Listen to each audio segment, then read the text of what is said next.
Mondays at the stick. From who's got it better than us to brick by brick. It's always the 49ers way, from off-season to game day. Yeah, we talk back. It's the 49ers Cutback.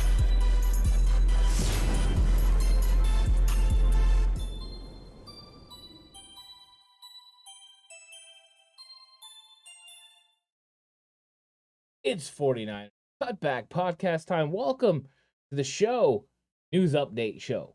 So some news that came out Friday that I want to get into just a little bit of good news. I mean, who doesn't like to have a little bit of good news? Of course, the 49ers dealing with snow in Colorado Springs, so they went ahead and took practice to the inside. Did it help with the cool weather? No, because they didn't have heater, so it was still cold in there, but the 49ers moved it into turf, and that way they can be out of the elements. Probably not exactly what they want. They'd rather play on the natural grass, and it's been very beneficial for the team to stay healthy recently.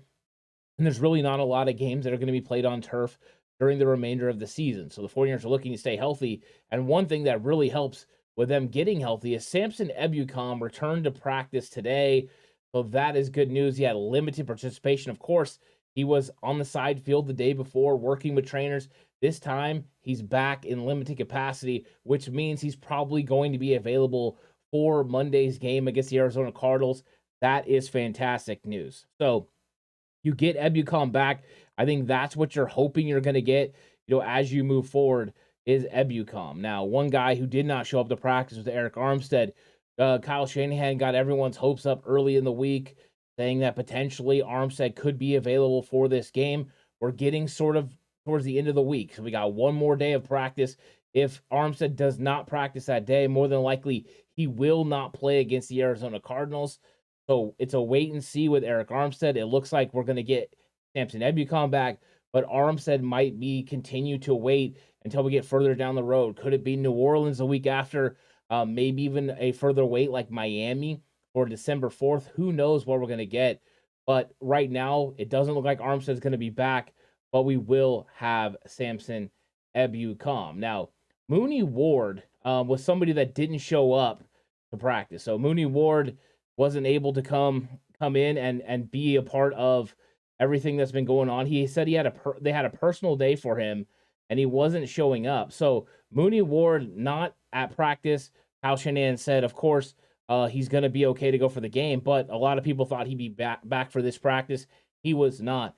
The thought is that he's going to meet up with the team, but was not going to be back in Colorado Springs before practice. So he's going to rejoin the team, hopefully go through practice on Saturday, and then he'll be ready to go for Monday. But Kyle Shanahan hasn't seemed like it's been a big deal for Mooney Ward to be on the field and with the 49ers. Now, another thing that's been a hot topic all week, and we addressed it a couple of times, once on the live stream. If you haven't heard that, go watch that. It's right at the end of the live stream, talking about Trent Williams tipping plays. So he can do things with his feet by stance, and like he said, he can throw you off. So both Trent Williams discussed it a little bit, said it wasn't a big deal. Chris Forster said, yeah, Trent Williams does it from time to time. We're working on that. I think right now it's one of those things where it's kind of taken off a life of its own. How impactful is Trent Williams really tipping plays? I'll take it from what Trent said. Trent said, look, they might know it's a run or a pass, but they don't know which run or pass it is. And he's right. You can only guess so much. So if you want to go ahead and take the chance and you think because he has an even stance that it's a run play and then they run an RPO and you're a defensive back and you get smoked for a big time touchdown, that is all on you. That's the risk that you're willing to take. So with all things, you have to make sure that the things that are tipping you or giving you an advantage on defense are consistent and happen all the time, because you guess wrong and you give up a big play. Ask Talanoa Hufanga from the last game. He guessed wrong. He thought he was going to get a play that was a post pattern and going to Gibson. It ended up being a corner route. Next thing you know, you've got a Carter touchdown and the Chargers up 7-0. So you got to be real careful about that. But the 49ers are mindful of it. Kyle Shanahan's mindful of it. Chris Forster and Trent Williams, which means now he can vary it up if he needs to. But the 49ers, all they have to do is throw it off a couple of times, and then it can't be a read that you can consistently go to. So starting to hear a little bit from the players and the coaches. They seem unconcerned about it. I wouldn't be concerned either about what is going on with Trent Williams. So, a really quick news update overall, but I did want to get in also to some of the guys that haven't been practicing from the Arizona Cardinals. So, the Arizona Cardinals have been dealing with, interesting, on their injury report yesterday, they had both quarterbacks, Colt McCoy and Kyler Murray. Some of that is being cleared up. Of course, the Cardinals yet to name a starting quarterback. Strategically, that makes a lot of sense. Don't name a quarterback. Make the 49ers prepare for both Kyler Murray and what he does with his legs, and then how they run a game plan with Colt McCoy. Did not practice. Guys who didn't practice, Zach Ertz, he's going to be out for this game. Tackle DJ Humphries, that could be huge. He's dealing with a back. And even if you do play, you have to deal with Nick Bosa with a bad back. And then also cornerback Byron Murphy dealing with a back as well. So those are some tough injuries for the Cardinals. Now, limited practice, so trending in the right direction for the Cardinals. Budda Baker, he's been dealing with an ankle. The guard Max Garcia, he's dealing with a shoulder. Wide receiver DeAndre Hopkins, a hamstring. He was one that was on the report yesterday that we were a little thinking, oh, maybe Hopkins ain't going to play, but it looks like he's trending in the right direction. And then Kyler Murray has put his limited practice. I don't know if we're going to see him.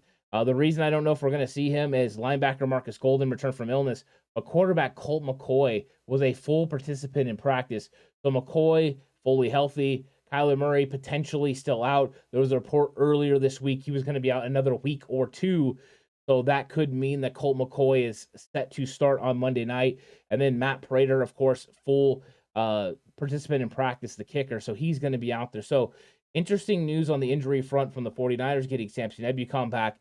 And then it looks like Arizona is going to be somewhat healthy. Of course, missing their starting tight end, still dealing with a really serious injury to DJ Humphries as far as a back for an offensive lineman. And then cornerback Byron Murphy. Those could be some huge losses for them. It's going to be a fun game against the Arizona Cardinals on Monday night. Of course, more news to come out on Saturday. They will have another practice, which means we'll get closer. Also, injury designations will be put out there. Who's going to be questionable? Who will be ruled out? We're going to find out. And then, hey, another news update will be coming your way. If you haven't already, please like the video. If you haven't subscribed, please subscribe. I really appreciate it. Everyone's been having a lot of support for the channel, and it means a lot. So thank you guys so much for that. But until the next time, until all the content that comes out, check out all the content. Let me know what you think. But until the next time, stay safe. And remember, the right way is always the 49ers way.